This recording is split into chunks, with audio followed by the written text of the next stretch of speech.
अगर आप मकान बनवाने जा रहे हैं तो मकान बनवाने से पहले आपको पूर्ण रूप से जानकारी होना चाहिए कि हम कैसे मकान बनाएं ताकि हमारे मकान में कहीं से कोई फॉल्ट ना आए, हमारी मकान मजबूत बने, हमारी मकान भूकंपरोधी बने और हमारी मकान सुंदर बने। तो इसके लिए आपको कुछ जानकारी होना बहुत ज़रूरी होता है। तो आप देखिए, मकान बनाने जा रहे हैं तो कंक्रीट का मिक्सिंग कैसे होना चाहिए, ईंट मकान में कैसे लगना चाहिए, कौन सा सीमेंट प्रयोग करना चाहिए, कौन सा सरिया प्रयोग करना चाहिए और कैसे कॉलम का गड्ढा बनाएं। तो देखिए, बहुत सी बातों को ध्यान देना ज़रूरी होता है। अगर हम ईंट की बात करें तो ईंट देखिए, ईंट की पहचान हमें कैसे करनी है कि हम कौन सा ईंट लगाएं ताकि हमारा दीवार मकान का मजबूत हो। तो ईंट से ईंट लेकर के आप अगर बजाते हैं तो ईंट में टन टन की आवाज़ आनी चाहिए। तो अगर टन टन की आवाज़ आती है तो समझ लीजिए आपका वह ईंट आपके मकान बनाने योग्य है। और ईंट पका होना चाहिए बढ़िया तरीके से, और उसके साथ साथ ईंट में क्रैक नहीं आना चाहिए। बहुत से ईंट में जो बहुत से क्रैक होते हैं, जब आप ईंट को बजाते हैं तो वो टूट जाते हैं। तो क्रैक होने से आपके ईंट कमज़ोर होती हैं। तो देखिए, यहाँ पर ईंट यह मजबूत है या इसमें कहीं से कोई क्रैक नहीं है। तो इस तरह का ईंट आप अगर प्रयोग करते हैं तो आपका जो मकान मजबूत होता है। क्रैक ईंट जो होते हैं कि बाद में उसमें बीच में दरारें होती हैं, और जब वो प्लास्टर सूखता है तो उसमें आपके प्लास्टर में बहुत से दरारें आ जाती हैं, क्रैक आ जाते हैं। तो उससे बचने के लिए आपको करना क्या है कि बढ़िया ईंट लगाना है। आपको ईंट से ईंट बजा करके चेक कर लेना है। जो टुकड़ा ईंटा हो उसको तोड़ दें, तोड़ करके बीच में मसाला लगाएं ताकि एयर बनाने के चांस न रहें। तो और उसके बाद मान लीजिए फाउंडेशन की ढलाई। फाउंडेशन जब आप मकान का बुनियाद भरते हैं तो कॉलम पहले ईंट जुड़ाई करने के बाद आपको कॉलम भरना होता है। ईंट जोड़ने के बाद अगर आप कॉलम भरते हैं तो जो क्या होता है, मसाला जो होता है बढ़िया तरीके से ईंट को पकड़ लेता है। जब ईंट को पकड़ लेता है तो आप उसमें मिट्टी की भराई करते हैं तो जो आपकी दीवार फटती नहीं है। तो कुछ लोग क्या करते हैं, दीवार कॉलम पहले ढाल लेते हैं और दीवार बाद में चलाते हैं, तो वह बढ़िया तरीके से जो मसाला होता है वो पकड़ नहीं पाता है। और जब आप बुनियाद के अंदर जब मिट्टी की भराई करते हैं तो दीवारें फट कर के गिर जाती हैं या बरसात में फट कर के गिर जाती हैं और कमज़ोर होती हैं। आप जैसे मान लीजिए आप का कर्धन जैसे बधा गया है, प्लिंथ बीम ढलाई हो गया है, उसके ऊपर आप फर्मा लगा करके आप ढाल करके आप कॉलम चला सकते हैं। तो कभी भी आप कोशिश करें जो बीम की ढलाई कर रहे हैं प्लिंथ बीम की, उसकी मोटाई कम से कम 1 फीट से कम न होनी चाहिए। 1 फीट से अगर मान लीजिए आपकी जो प्लिंथ बीम की जो बीम होती है, अगर उसे आप कम करते हैं तो आपका जो क्रैक होने के चांस ज़्यादा रहते हैं। तो देखिए, कभी भी आप अगर शटरिंग कराएं तो शटरिंग में कुछ बातों को ध्यान देना बहुत अनिवार्य होता है। जैसे कि मान लीजिए प्लाई की अच्छी क्वालिटी होनी चाहिए। आप जो पटरा लगा रहे हैं, पटरा की दूरी अधिक नहीं होनी चाहिए। अगर अधिक दूरी होती है तो प्लाई लप जाता है और आपके लिंटर में लचक आ जाता है। तो कभी भी प्लाई आपका शटरिंग मकान का हो रहा है तो पटरा नज़दीक में बिछाएं, और जो बांस लगाया जाता है, बांस उसको नज़दीकी दूरी पर लगवाएं, ज़्यादा दूरी पर न लगवाएं। कंट्रक्टर या जो ठेकेदार होते हैं, लोग क्या करते हैं, अपना फ़ायदा के लिए जो पटरा होता है वो दूर दूर बिछा देते हैं और बांस की दूरी भी बढ़ा देते हैं। तो जब आप ढलाई कराते हैं तो क्या होता है, बीच में लप जाता है पटरा, दूरी होने के नाते प्लाई नीचे की तरफ झुक जाती है जब ऊपर से लोड पड़ता है। तो सपनों का घर होता है, सपना का घर सबका इच्छा होता है कि हमारा घर एक खूबसूरत बने, बढ़िया बने, मजबूत बने। तो आपको बार बार ध्यान देना आवश्यक होता है कि हमारा मकान कैसे बन रहा है, हमारे मकान में काम कैसे चल रहा है, तो बढ़िया तरीके से हो रहा है कि नहीं हो रहा है। जब आप बार बार ध्यान देते हैं तो आपके मकान में फॉल्ट लगभग नहीं के बराबर होता है। वही जो लोग जिनको जानकारी नहीं होती है तो उनके मकान में बहुत से फॉल्ट आ जाते हैं, बहुत से क्रैक आ जाते हैं, वह जीवन भर पछताते हैं। तो ऐसी गलती कभी न करें। आप सतर्क रहें, सावधान रहें, सजग रहें। हमेशा आपके मकान पर काम हो रहा है तो ध्यान दें, या कुशल कारीगर लगाए हैं या जिम्मेदारी व्यक्ति लगाए हैं तो आपकी कहीं से कोई समस्या नहीं आएगी। लेकिन वहीं अगर जिम्मेदार व्यक्ति नहीं है तो आपको ध्यान देना बहुत ज़रूरी होता है। तो शटरिंग में खासियत यही होती है कि आप पटरा की दूरी नज़दीक में रखें, प्लाई अच्छी क्वालिटी का रखें। तो अगर यह सब रखते हैं तो आपका जो शटरिंग बहुत मजबूत होता है, और आपके शटरिंग की जब ढलाई होती है तो उसमें कहीं से कोई न लचक आता है, न कहीं से जॉइंट पर ऊपर नीचे दबने के चांस होते हैं, न कहीं आपका कमरा नीचे की तरफ झुकता है। तो सदा बांस जब लगाएं तो बांस नज़दीक में लगाएं। बांस में नज़दीक लगाने से फ़ायदा क्या होता है कि आपका जो ऊपर से कितना हो लोड पड़े तो वह नीचे की तरफ झुकता नहीं है। वहीं कम बांस होने के नाते बहुत से मकानों में फॉल्ट आ जाती हैं, जो कमरा होता है नीचे की तरफ झुक जाता है, और जब नीचे की तरफ झुक जाता है तो वह हमेशा के लिए एक सिरदर्द बन जाता है, और ऊपर छत पे पानी लगने के चांस बढ़ जाते हैं। और आप जब नाला कराते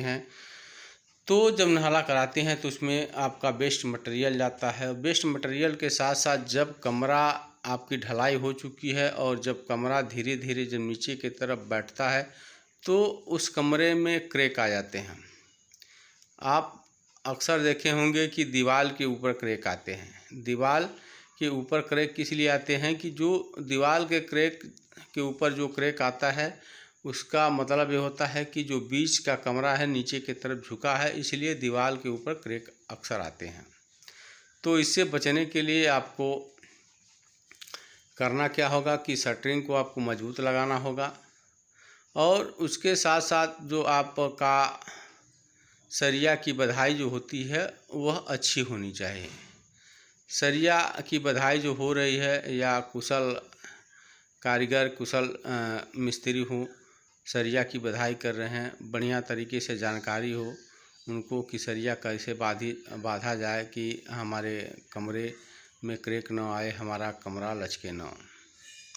तो जब आपका शटरिंग पूर्ण रूप से फाइनल हो जाता है और जो प्लाई के जॉइंट होते हैं, जैसे दो प्लाई के बीच में जब लगाया जाता है तो गैप आता है, तो उसको अगर पतला गैप है तो उसको चौड़ा करके चौड़ा उसमें पट्टी डाला जाए। चौड़ी पट्टी होने से क्या होता है कि जॉइंट पर लपकता नहीं है। और जो फेविकोल होता है वो अच्छी क्वालिटी का फेविकोल लगाएं। अच्छी क्वालिटी का फेविकोल लगाने से क्या होता है कि जब आप टेप चिपकाते हैं तो टेप उखड़ता नहीं है। मान लीजिए बरसात का मौसम है तो या सरिया की बधाई होती है तो अच्छा टेप लगा होता है, उस पर अच्छी सुलेशन लगी होती है, तो उस पर जैसे मान के चलिए सरिया बांधा जाता है तो उस पर रगड़ लगता है या उखड़ने के चांस ज़्यादा होते हैं। तो अगर अच्छी क्वालिटी का फेविकोल लगा है और टेप 1 से 2 से 3 बार अगर उसके ऊपर रिपीट कर दिया जाता है, यानी एक जॉइंट पर 2 बार 3 बार टेप चिपका दिया जाता है, तो जो उसकी मोटाई बढ़ जाती है। और मान लीजिए जब सरिया की बधाई होती है तो उस पर कितना हूँ रगड़ खाता है तो वह जो जॉइंट होता है वहाँ पर नीचे पानी चूने के चांस नहीं होते हैं। मसाला से जैसे मान लीजिए कंक्रीट से अगर पानी चू जाता है, जिस जगह पानी चूता है छन जाता है तो वहाँ पर जो कमज़ोर छत हो जाता है।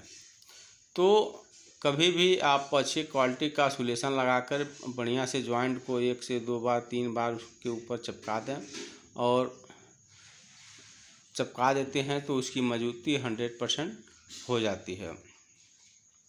अब रही बात कि मान लीजिए आप उसके बाद आप जब आपका फाइनल हो जाता है तो उसके बाद आपको टेप चिपकाने के बाद आपको बढ़िया तरीके से आपको साफ़ करना होता है। छत को बढ़िया तरीके से साफ़ कर लीजिए। साफ़ करने के बाद आपको तब सरिया की बधाई कर लेनी चाहिए। कुछ लोग क्या करते हैं कि सरिया की बधाई कर देते हैं और छत नहीं साफ़ करते हैं, दीवार नहीं साफ़ करते हैं, तो जो उसमें की कांटी होते हैं, जो प्लाई के जो गर्दे होते हैं या टुकड़े होते हैं, तो वह जाकर के दीवार पर चिपक जाते हैं, आपके कॉलम में चिपक जाते हैं, तो वह आपका जो मकान को कमज़ोर करते हैं। तो इसके लिए आप कभी भी उसको बढ़िया तरीके से आप पहले शटरिंग का जब फाइनल हो जाता है तो उसको आप पानी से बढ़िया तरीके से अच्छी तरीके से धो लें। आप अच्छी तरीके से धो लेते हैं तो आपका जो दीवार साफ़ हो जाता है, आपका कॉलम साफ़ हो जाता है। और तब जा कर के देखिए अब सरिया की बधाई कैसे करें ताकि आपके छत में फॉल्ट ना आए।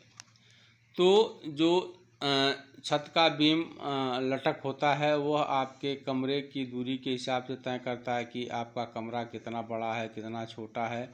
उस हिसाब से जो कमरे का जो लटक बीम होता है उस तय होता है और उसमें सरिया तय होती है कि 12 mm का सरिया पड़ेगा कि 16 mm का सरिया पड़ेगा कि 10 mm का सरिया पड़ेगा और रिंग की साइज़ भी उसी हिसाब से तय होती है।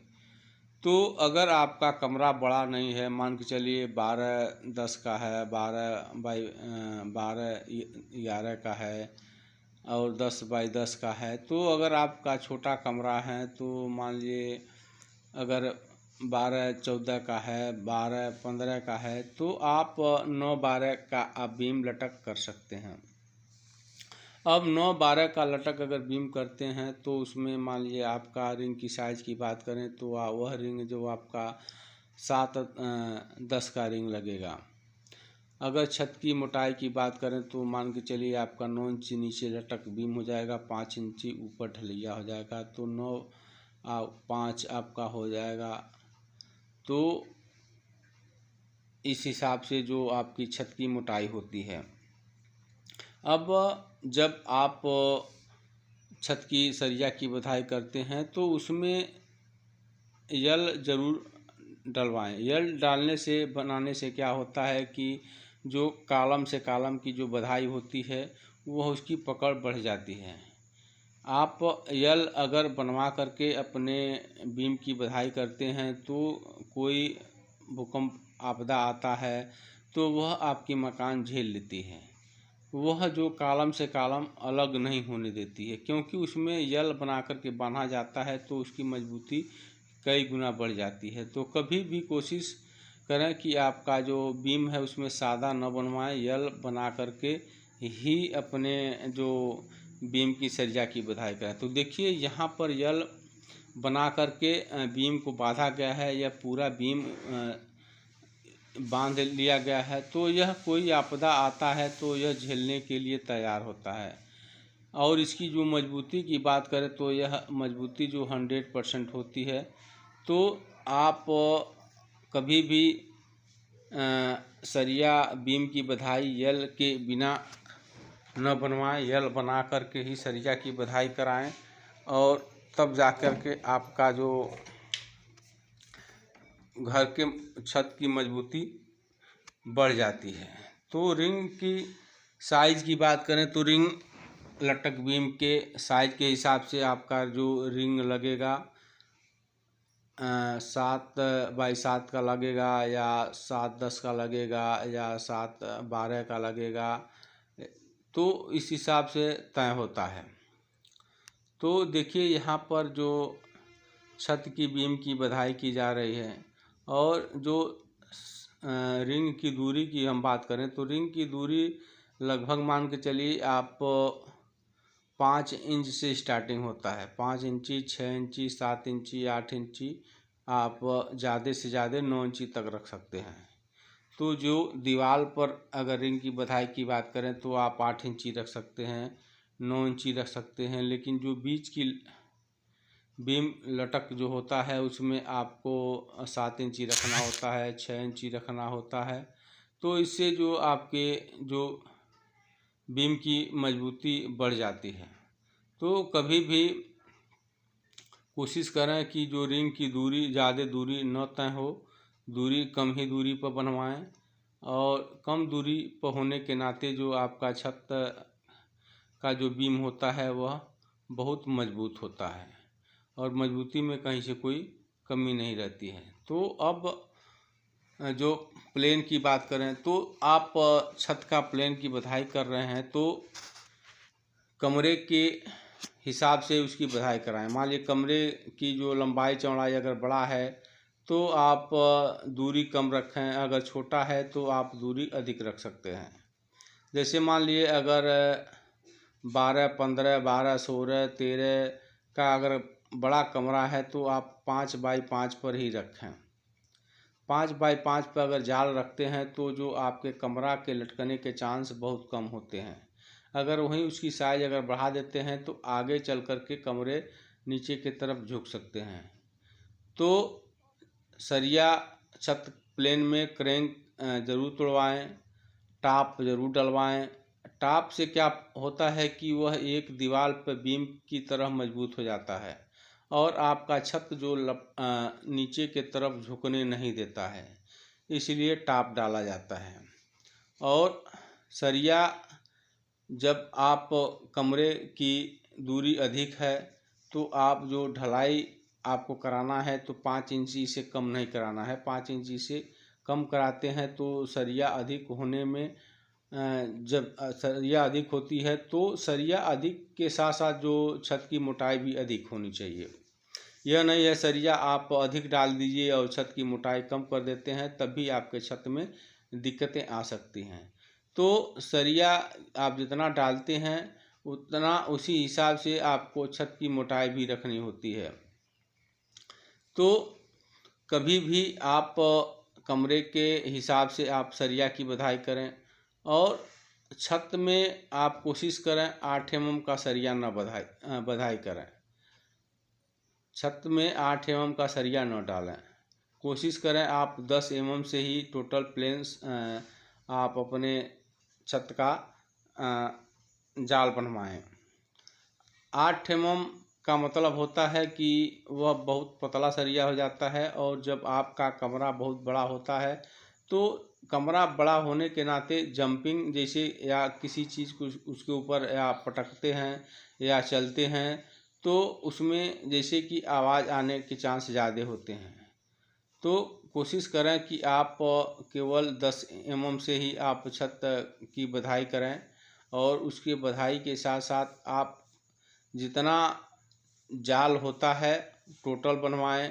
कुछ लोग क्या करते हैं एक सरिया छोड़ करके एक बांध देते हैं, तो ऐसी गलती न होने दें। जितना प्लेन आपका जाल है वह टोटल बनवाएं। और रही दूसरी बात कि सरिया मान लीजिए आप लगाते हैं तो सरिया के साथ साथ देखिए अब ढलाई की बात करें तो ढलाई की कभी भी आप 5 इंची से कम न रखें, क्योंकि इस समय इलेक्ट्रिक पाइप इतना छत में पड़ जा रहे हैं कि अगर आप कम रखेंगे तो बहुत सारे आपके छत में क्रैक आ जाएंगे।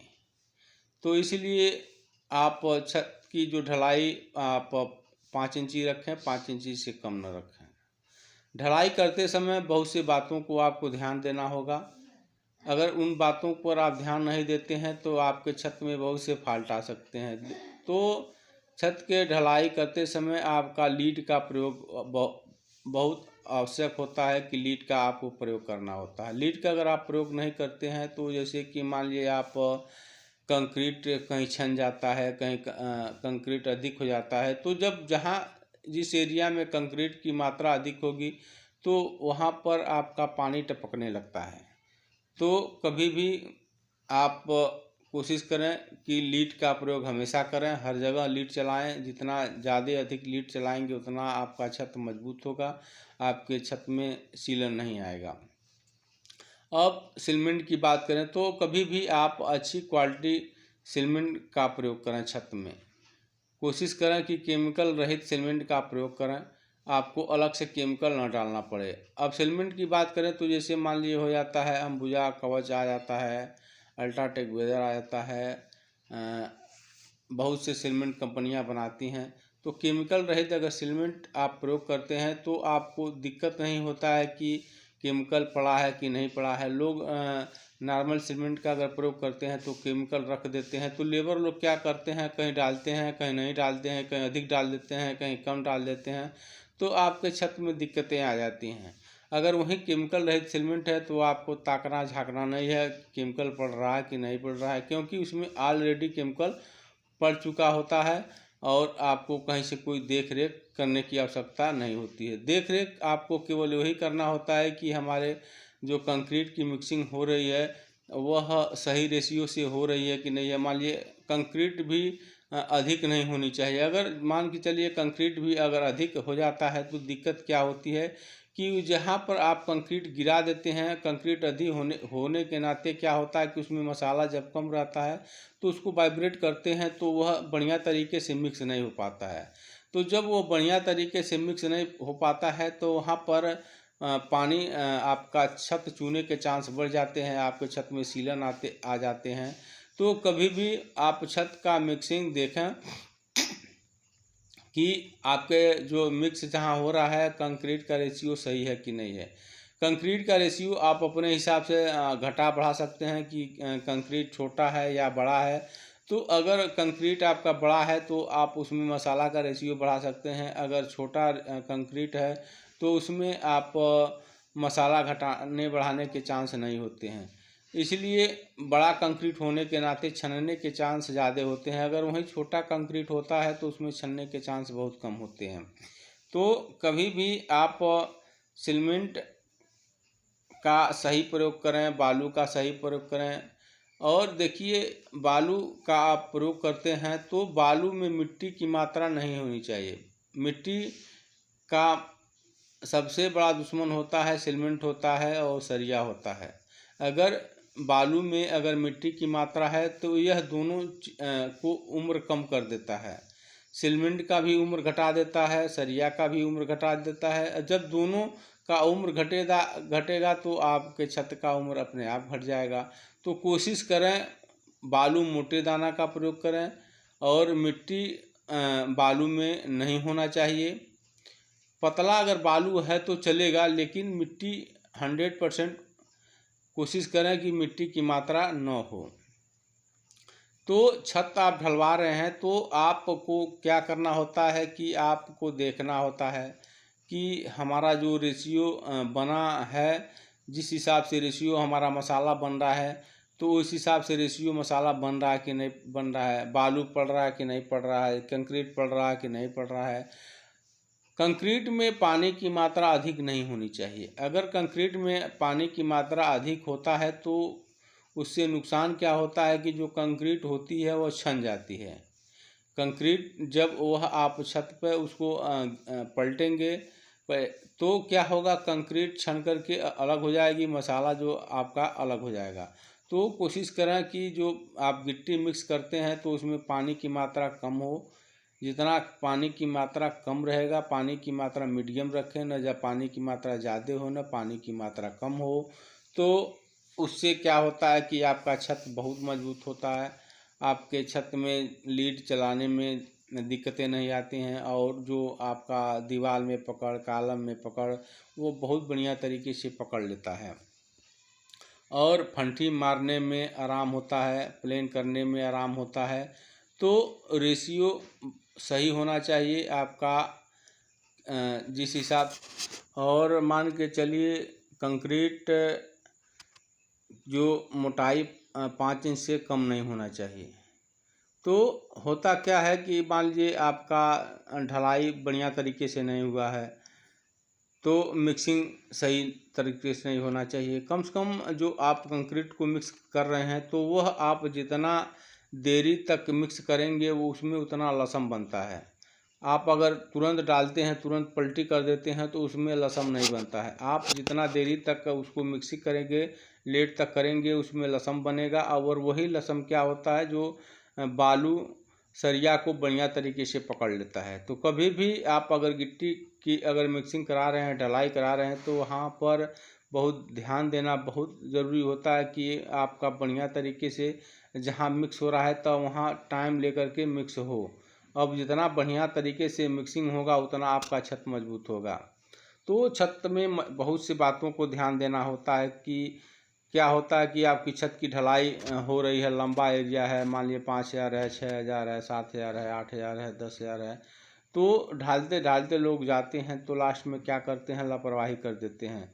कि लापरवाही होने से क्या होता है कि बहुत से शिकायतें आती हैं कि जो छत में सीलन आने लगता है, पानी टपकने लगता है, तो वहाँ गलतियाँ होती हैं कि जैसे मान लीजिए अगर लास्ट में घट रहा है, बालू घट जा रहा है या कंक्रीट घट जा रहा है, तो लोग रेशियो गड़बड़ कर देते हैं। जैसे मान लीजिए लास्ट में ढलाई होते होते मान लीजिए कंक्रीट कम हो गया, तो बालू कम हो गया, तो लोग क्या करते हैं, कंक्रीट को बेसी डालने लगते हैं। तो जब कंक्रीट को बेसी डालने लगते हैं तो वहाँ पर वह जो छत बढ़िया तरीके से बैठ नहीं पाता है। जब बैठ नहीं पाता है तो वहाँ पर जब तेज़ बारिश होती है या लगातार बारिश होती है तो वहाँ पर छत के अंदर सीलन आ जाता है और छत से पानी टपकने लगता है। तो कभी भी आप छत लगवाने जा रहे हैं तो आप नाप जोख सही रखें। बालू आपको कितना लेना है, कंक्रीट कितना लेना है, सीमेंट कितना लेना है। आपको लास्ट में जो मटेरियल वो घटना नहीं चाहिए। आपका अगर मटेरियल बढ़ जाता है तो ठीक है, लेकिन घटना नहीं चाहिए। अगर जब मटेरियल कम पड़ता है तो वहीं लापरवाही होती है। अगर मान लीजिए बालू कम पड़ता है तो कंक्रीट लोग बढ़ा देते हैं, कंक्रीट कम पड़ता है तो लोग बालू बढ़ा देते हैं। तो और सीमेंट कम पड़ता है तो मसाला का रेशियो, बालू का रेशियो बढ़ा देते हैं, सीमेंट कम कर देते हैं। तो वहाँ हिसाब से छत में बहुत से फॉल्ट आ जाते हैं। वहीं मान लीजिए आपका रेशियो अगर मटेरियल जो लाते हैं सही हिसाब से लाते हैं, मान लीजिए सही नाप जोख से लाते हैं, कम नहीं पड़ता है, बराबर रहता है। आपका मटेरियल ज़्यादा अधिक हो जाए लेकिन मटेरियल आपको कम लाना नहीं लाना चाहिए। अगर कम मटेरियल होता है तो ढलाई वाले लोग वहीं पर लापरवाही करते हैं और वह लापरवाही करते हैं, आपको जीवन भर भुगतना पड़ता है। तो कभी भी आप मटेरियल का रेशियो सही हिसाब से निकलवा लें, सही हिसाब से निकलवा करके रखें। और आप छत की जो मोटाई की बात करें तो छत की मोटाई आप कम से कम 5 इंची से कम न रखें। और आप 5 इंची रखते हैं तो आपके छत में क्रैक आने के चांस नहीं रहेंगे, आपके छत में सीलन आने के चांस नहीं रहेंगे। आपका छत बहुत मजबूत होगा, आपका छत टिकाऊ होगा। और कोशिश करें छत में आप इलेक्ट्रिक पाइप कम से कम डालें ताकि आप क्रैक से बचें। और सरिया की बधाई अच्छी तरह से करें। सरिया छत में कम न करें, रेशियो के हिसाब से सही रखें, मानक के हिसाब से सही रखें, ताकि आपका आगे चल कर के कमरा नीचे की तरफ न झुके और आपका मकान बहुत मजबूत और सुंदर बने।